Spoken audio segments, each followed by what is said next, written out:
Këto janë shtetet më inteligjente në botë dhe vendi i parë mund t'ju befasojë. Në vendin e 5 renditet Holanda me një IQ mesatare prej 102. Me një sistem arsimor të shkëlqyer në nivel botror, holandezët konsiderohen ndër më të zgjuarit në planet.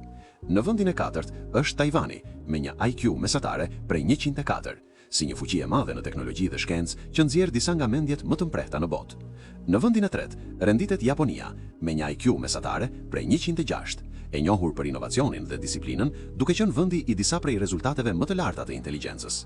Në vendin e 2 është Korea e Jugut me një IQ mesatare prej 106, ku sistemi arsimor intensiv bën që qytetarët e saj të dominojnë në matematikë dhe shkencë. Dhe në fund vjen Singapori me një IQ mesatare prej 108, i konsideruar si shteti më inteligjent në botë, me sistemin arsimor më të vlerësuar globalisht dhe mesataren më të lartë të IQ-s. A është vendi yt pjesë e kësaj liste? Shkruaj një koment më poshtë.